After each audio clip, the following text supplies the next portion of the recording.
My first encounter with The Wrong People wasn't with the novel, but with David McGillivray's script. He possibly sent it to me because he knew I'd spent quite a lot of time in Morocco, where most of the action takes place. He said it was a first draft, but it was clearly more than that, because when I read it, it was like having a private screening. The characters leapt out at me, the story gripped me, and I couldn't stop reading till I'd finished.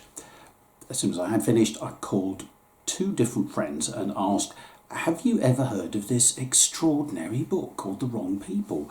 Well, they'd not only heard of it, they'd both read it. And they both still had copies, which was quite surprising, as it had been out of print for about at least a decade. So I borrowed one of them, and again I read it in a single sitting because it's an absolute page-turner. When you tell people that it's set in 1966, they think dolly birds, miniskirts, sexual promiscuity, wild parties. Well, for most people, it wasn't like that. And the young guy at the centre of this story is one of those people for whom it wasn't like that. His tastes don't lie in the direction of dolly birds. He's gay at a time when it's not just socially unacceptable, it's illegal. And he teaches at an approved school. Now, an approved school, it was an institution, sort of quasi-military, that was where teenage boys were sent if they committed minor offences like shoplifting or criminal damage, something like that. Nothing too serious. The regime was very harsh and sometimes quite brutal. Well, this young teacher decides that during the winter break he's going to visit Tangier to find out if there's any truth in what he's read in exotic novels. And once there, he has the misfortune to meet not just a handsome young Moroccan whom he immediately falls for, but with an unscrupulous, highly manipulative expat millionaire. And this millionaire proposes a deal. He will provide the young teacher with exactly what he wants, which is a life in Morocco with his young lover. But in return, he must commit a rather serious crime. So I suppose you could say it's Faust, but set in Tangier. Oh, and Folkestone.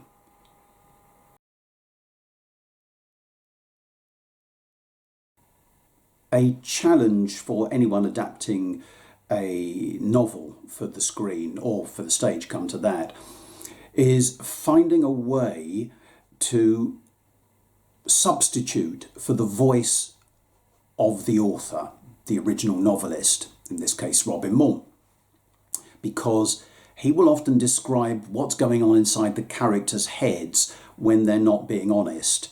And in The Wrong People, characters are quite often not being terribly honest. That's one of the things that also makes it a really gripping story, trying to work out how honest or how deceitful they're being. So that was a bit tricky because we didn't want to let on too much. We wanted to keep the audience on the edge of their seats.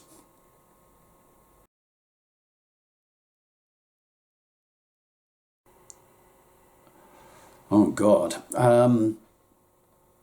Today's public are as censorious and as puritanical as at any point in our history. So yeah, we are taking a bit of a risk, to say the least.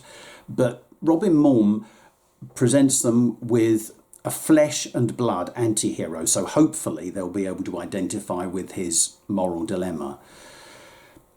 One of the biggest challenges we've faced is presenting a 21st century audience with the reality of 1960s Britain, a place where our hero wouldn't just be facing prison for his sexuality, but the possibility of chemical castration. It's almost impossible for us to get our heads around this when it's a part of such recent history. But once we view the characters through that prism, we can't judge them by today's values. The historical context is crucial. A society that forced people to live a lie and then expected them to have moral integrity. Well, it really screwed with their heads, and sometimes led them down very dark alleyways. The Wrong People isn't a cosy story. Maugham was determined that the Moroccans shouldn't be patronised by being depicted purely as victims. So they're shown to be caught up in a web of mutual exploitation, albeit one in which Europeans and Americans have the financial muscle. The audience will be made to feel deeply uneasy about the moral decisions made by all the characters. But then good storytelling has been doing that since Aeschylus.